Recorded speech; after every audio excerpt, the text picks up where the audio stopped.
what the pro-Hamas supporters have done to the symbol of the kafia is harmful to the Palestinian cause. They have taken it and warped it into some kind of radical Hamas garb. Since the massacre on October 7, the Jewish community raised concern about safety, especially what we see taking our street every week, huge anti-Israel marches led by radical activists. So they have the rights to have their concern, and the only one who dare to listen to them so far in Montreal is Jeremy Levi. The rise of antisemitism here in Montreal is actually the responsibility of Valérie Plante, who didn't take any kind of concrete action to stop what is going on. She keeps saying that the encampment that we are seeing in UQAM and McGill are peaceful, while this morning, during the hearing of the injunction filed by UQAM, they are mentioning the emergency for safety. During the injunction proceeding, the lawyer representing the University of Quebec in Montreal, UQAM, presented several issues linked to the encampment. Some of the issues are security cameras are currently obstructed with cardboard, emergency exits are blocked with garbage bags and black tarps. University electricity is being used with unprotected electric extension cord running through windows and doors. Campus sanitary facilities are being utilized. Graffiti is found on university walls. Steel fences are tied with tire wraps, blocking access to the park. Wooden structures are erected to reinforce fences, and same occupants have been seen entering the camp with metal bars, gas can, and pieces of asphalt. The occupants of the encampment have also refused the access to firefighters and UQAM representatives who are being worried of the safety of the university property. So there is a lot of dangerous action being taken into those encampments, and thanks for Jeremy to speak out and to bring awareness of what is going on in Montreal about the safety and concern of the Jewish community. Thank you, and inshallah, soon we will celebrate again. We will celebrate in Jerusalem, in Palestine, inshallah.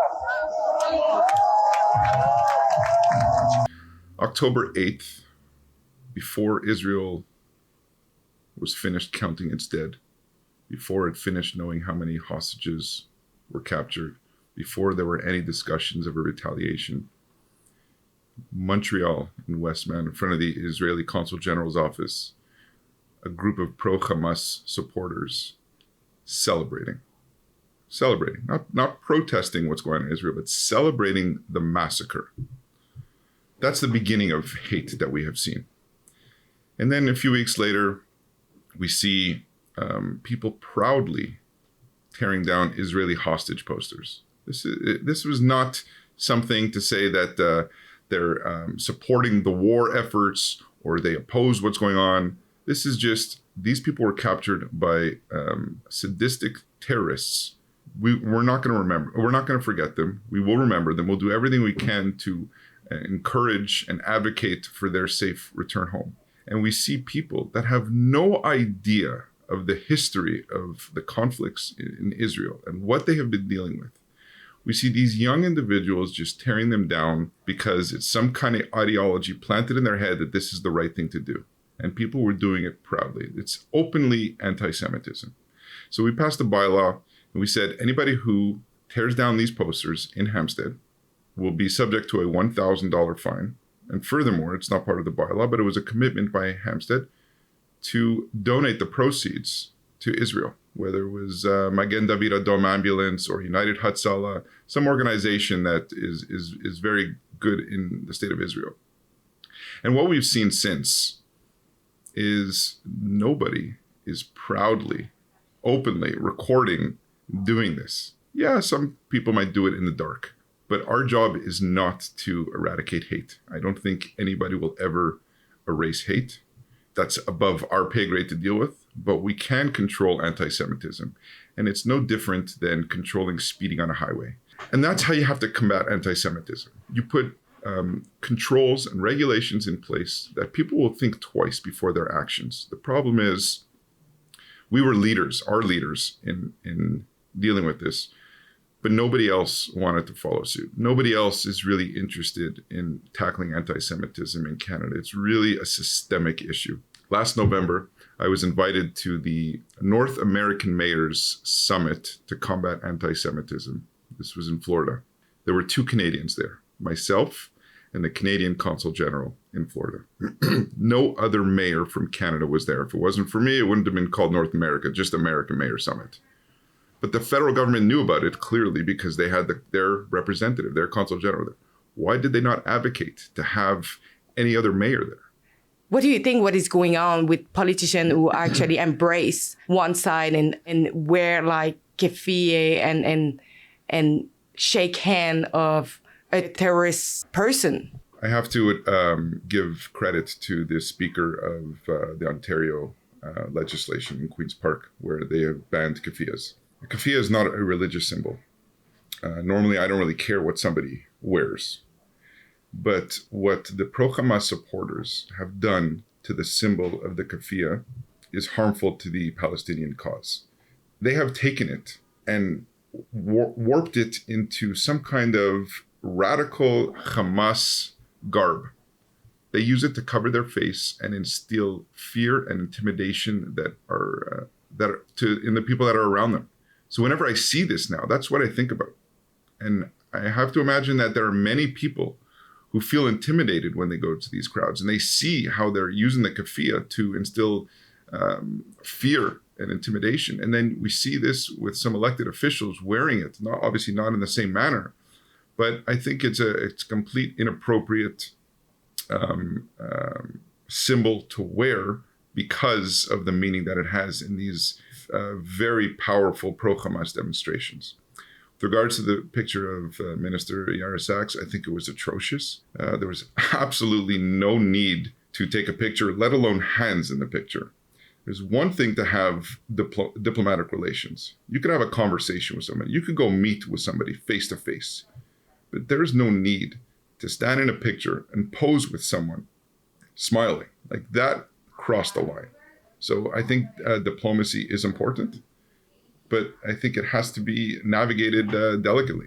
I think in hindsight, they look at that picture with Melanie Joly and Yair Sachs, and they're like, that was a terrible decision. But it's just one decision of many poor ones that the federal government has made in this issue. They do not know how to navigate this. We have Jewish school being shot, synagogue with firebomb, vandalism on Jewish businesses or any businesses that support Israel. We have also now encampment on campuses where Jewish students have reported being harassed, intimidated. Well, I lay a lot of blame on Mayor Valerie Plante. I think she's a very weak leader when it comes to this. We could go back to November when these school shootings happened. And, this struck me to the core because I went to high school at one of the buildings that was shot at. And the Association of Suburban Municipalities, which consists of all 16 demerged municipalities on the island of Montreal, sent a joint letter to Valerie Plante. And we didn't mention the word anti-Semitism or Israel. It was a very neutral letter. And we basically said, we have been told that both Quebec, Sûreté du Québec and the RCMP are on standby for additional police assistance. However, they cannot legally come in to do regular municipal policing without an ask from the mayor of Montreal. It's a simple ask. The SPVM is 30% understaffed. Their resources were stretchly thin. We spent millions of dollars in overtime. And we sent off this letter from the ASM, which represents 250,000 people in the island of Montreal. This is in November. We still don't have a response to that letter. That letter was thrown in the garbage.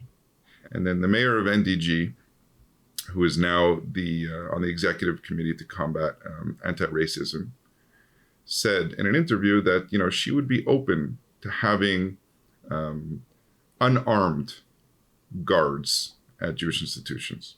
Unarmed guards. Now, this goes to show you how out of touch they are, because since 9/11, every single Jewish institution, every synagogue, every school has had unarmed guards. Mm-hmm. So for 23 years, we've already had this. And for a mayor to come out and say this, that she would be amenable to it, just goes to show you how out of touch they are, how they don't understand the severity of the situation.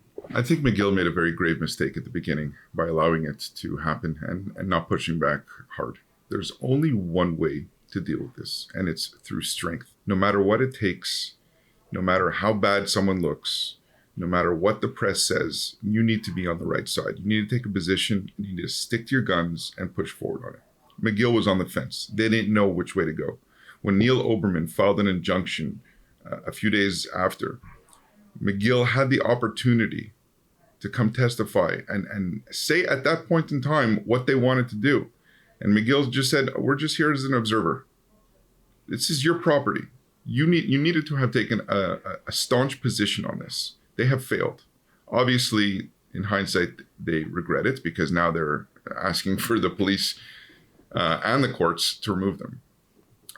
I think the police are treading very cautiously and watching what's going on in court, word by word. I think they're very concerned about civil actions against them.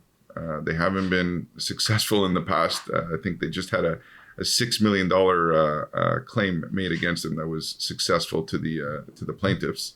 And when you don't take a strong position from the onset and you just let it build up and fester and it just spreads and it's contagious, it becomes more difficult to navigate through it. It becomes more difficult to deal with it. With regards to pushing it off to July, it's very bizarre that they don't want to nip this in the bud and deal with it right now. I don't know what is going to happen. Legault say that he disagree with you, but I want to have your thought on, first of all, why you took your voice and you took this strong stance saying we should not do it, and also what are your thoughts on the response of the Premier Legault? 10 years ago, the Anti-Defamation League conducted a survey in all of Gaza and West Bank, and it was roughly about 1% of their population. So they got it, 53,000 people responded. And of the 53,000 people, 93% came back and indicated that they harbored anti-Semitic views against Jews. So that's not a stereotype, that's a representation. This is 10 years after Israel pulled out of Gaza. Palestinians could have turned that land into a flourishing landscape. 10 years before the atrocious Hamas attack on Israel. So we look at the 7%. The 7% are the exception. How can Canada be sure when they're going to allow people into Canada that it's going to be the 7%? I see what is going on in our cities. I see October 8th, they're dancing in celebration. April 15th, they're doing a worldwide blockade of commerce. Just last month, they blocked Scotiabank downtown Montreal. They're tearing down Israeli hostage posters. They're setting up encampments. They're chanting from the river to the sea. They have Adil Sharkawi, who is going openly into the streets and calling for death to all Zionists with no repercussions. So when I talk about incompatible values, these are not Canadian ideals. You can protest peacefully. We see it all the time with teachers' unions, with municipal unions, and everybody else.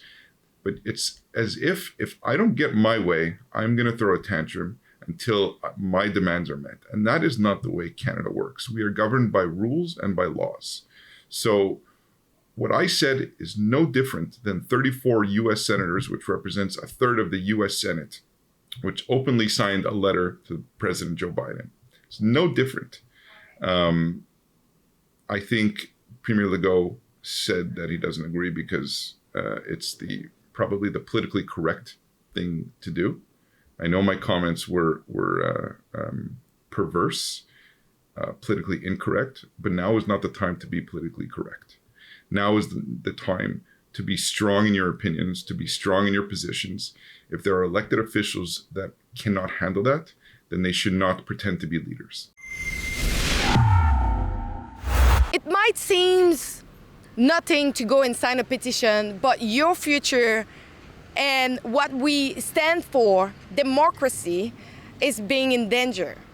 Some of the radical Islamic, some of the radical left are trying to take over from us. But I invite you to sign the petition, because if you are here, you're Canadian, and you're advocating and glorifying terrorist organization, you should not be here.